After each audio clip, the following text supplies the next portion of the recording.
Russia invaded Ukraine. That's the hashtag that went viral last summer. It blew up the social media, and my Ukrainian and American friends picked up on it. Western media too considered this news. Today, Russian aggression, Russian invasion, and Russian occupation of Ukraine's eastern Donbass region is considered fact, even though there's only anecdotal evidence and very few photo or video evidence of this, and that is usually blurry too. Which is very strange because President Poroshenko of Ukraine has claimed that over 200,000 Russian troops are currently in eastern Ukraine, and Ukraine claimed that there were large Russian tank columns invading the border. So, I played armchair soldier for over a year, arguing online with both my friends and people I didn't know. But finally, I got confused and lost trying to decipher the conflicting information coming from Russian, Ukrainian, and Western media. So I came here, to the front lines of this undeclared and often forgotten war, to find out what is really going on, and tell the real stories of people of Donbass. I will not pretend to be unbiased, but the bias I have now is very different from the one I came here with. I saw these people's courage and I saw their suffering, and it changed me. So here's the first video of a new channel where we will do our best to bring you the true stories of what is going on here in Donbass.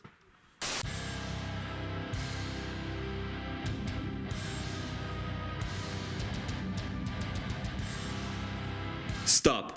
Before we talk about the war, let's rewind to the very beginning, to the very start of this crisis. The first thing we need to do is to figure out how all of this started. 2 years ago, people in Kiev, the capital of Ukraine, came out to mass protest against the decision by then-President Viktor Yanukovych to postpone the signing of an economic treaty between Ukraine and the European Union.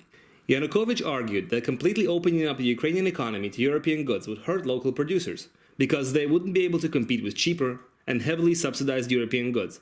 This, in turn, would cause producers to go out of business, countless layoffs, and significantly hurt the economy. He didn't abandon the treaty completely, but just postponed its signing in order to better prepare the Ukrainian economy for new realities. Since Yanukovych was seen as a corrupt president prone to cronyism, his political and business opponents used the postponement of the treaty in order to mobilize the Ukrainian people into a movement called the Euromaidan. While the majority of protesters were initially peaceful, anti-Yanukovych oligarchs, who actually made their vast fortunes and corrupt schemes stealing from the people of Ukraine, now sponsored the movement for their own financial gain, also paid radical nationalists to battle the police, drawing peaceful protesters into the crossfire. Blood was spilled on both sides, many people tragically died, and the police and the government, in order to save lives, backed down. Thus, Yanukovych, the legitimate, constitutional and democratically elected president, was overthrown in a nationalist coup, sponsored by the very same oligarchs who stole billions of dollars from the people of Ukraine. By the way, after overthrowing Yanukovych, the new leaders also postponed the signing of the treaty that would open up Ukraine to European goods, for the same reason, in order to better prepare the economy, just like Yanukovych wanted.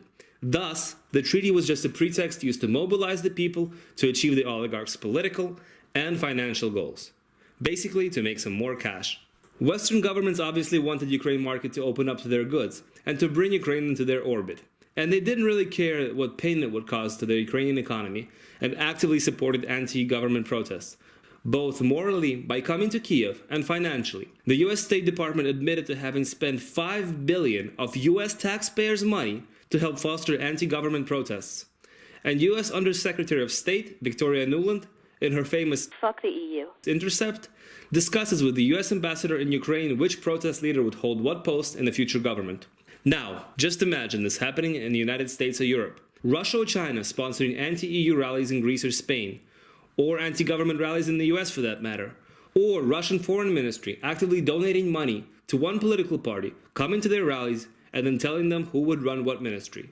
It's complete nonsense, right? So after the nationalist coup in Kiev, the first act of the so-called revolutionary parliament was to repeal a law giving language rights to Russian speakers. Since the vast majority of southeast Ukraine is Russian-speaking, they came out to protest this, and to demand that the revolutionary central government respect their basic rights. They also wanted for Ukraine to become a federation. Many of the most prominent countries in the world are federations, where people have both local as well as federal elections. Brazil, India, Canada, Germany, and many others have federal forms of government. The United States, at the time of its creation, also had Federalist and Anti-Federalist parties.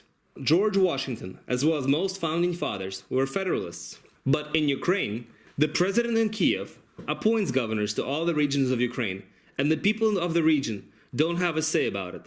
Just imagine if somebody in Washington, D.C. appointed the governor of Arizona or Massachusetts. How happy would the people there be? Especially if the government in Washington was actively hostile and disrespectful to the people of that state. Obama appointing a hardcore left-wing liberal as governor of Texas, or George Bush before him appointing a hardcore conservative to run California. Would the people not come out to protest this violation of their rights? Of course they would. However, despite hundreds of thousands of people in South and East Ukraine coming out to peaceful rallies calling for Ukraine to become a federation and to have guaranteed minority rights, the government in Kiev completely ignored their calls, branded them separatists and later terrorists, and refused to talk to them. And when some of the protesters occupied and peacefully held few government buildings, just like the protesters did during the Euromaidan in Kiev before, letting people come to work and go from work every day without really disrupting the work process, the central government, instead of trying to negotiate with the Federalists, declared the entire Donbass region a terrorist zone, started bombarding cities with heavy artillery and air force, destroying the local infrastructure, killing countless civilian, elderly, women, and children. Obviously, when the death toll started to rise, and when the Ukrainian forces in cities that they held started acting like marauding occupational force, stealing from locals, abusing the citizens, kidnapping and even executing people who didn't disagree with the regime, or just kidnapping people for ransom, more and more people started to organize themselves in order to fight back. And the people of eastern industrial region of Donbass declared Donetsk Republic and Lugansk Republic, where the rights and freedoms of people would be respected. So after the republics were declared by local activists, both republics held democratic referendums with Western observers present, where locals overwhelmingly supported the creation of the new political entities. But they still didn't go as far as declaring independence, and still appealed to Kiev to negotiate the federalization of the country, where regions and people in various regions would have guaranteed rights. But instead of negotiating, Kiev responded by sending in the army and nationalist battalions who started indiscriminately bombing civilian areas. Obviously, local people had no choice but to take up arms to defend their land. And those are the people fighting on the front lines today. Locals, people who used to be miners or office clerks, fighting for their freedom from government oppression, fighting for their lands, their homes, and their families.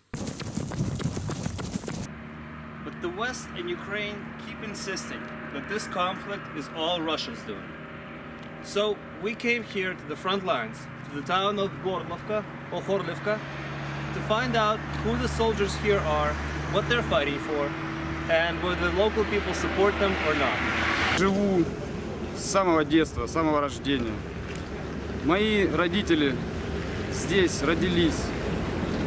Мой ребенок здесь родился. Мы здесь стоим на своей земле. Нам неохота никакой войны, нам хочется свободы. Никогда к Украине плохо не относились. Болели все всегда за одну национальную команду там, по футболу и остальным. Хотели разговаривать на своем языке, на языке предков, которые разговаривали постоянно. Которые воевали против немцев вместе с союзниками США, Англии, Франции. I'm from Horlov. Russia, they help, but mostly is moral support. There are Russia volunteers too, but we have volunteers from all over the world. From the England, Spain, Brazil and others. Great guys, we are thankful for them. We're fighting for our lands and homes. They can stay home, but they choose come and help us. Because we're fighting for truth. We're fighting to save our homes. Ukraine fighting to destroy them. That's why volunteers come and fighting for the truth. Да, местный город Горловка, улица 6, я живу на 5-м квартале. У моей мамы были свои 3 точки на центральном рынке, частный предприниматель. Вот. Училась вот в 65-й школе и ходила в 15-й садик. Нету здесь российской армии, здесь все местные жители, кто с Донецка, кто с Горловки, кто с Макеевки, кто с Инакиева, все свои. Нет, я не хочу воевать, я хочу, чтобы закончилась война, потому что у меня у самой 2 детей маленьких, они всю бомбежку просидели здесь, в Горловке, никуда не выезжая. У меня тоже маленький, 4 года ребенку, он раненый, как бы, да, куча осколков в нем. Как бы не мы в Киев пришли, они к нам пришли. Вот, поэтому мы взяли оружие. Понимаешь, поэтому не каждому приятно, когда разлетаются куски тела твоего близкого, брата, сестры. Мы поддерживаем ополчение, потому что то, что творится на той стороне, это ни в какие рамки не входит. Там творится беспредел, там насилуют людей, это мы знаем не с радио, а именно наши люди это говорят с той стороны. Живых мы не видели никого, чтобы кто-то там были какие-то войска или что у нас тут. Нету, все свои. Все знают, что нужно защищать. У каждого дети, у каждого там жены, все. Поэтому они идут. So, the people of Donbass are fighting for their rights and their freedoms. But what about the rest of Ukraine? What do they think about this war and about the people here in Donbass? May Day Barbecue. That was a popular joke about over 50 unarmed people burned alive in Odessa on the 2nd of May of 2014.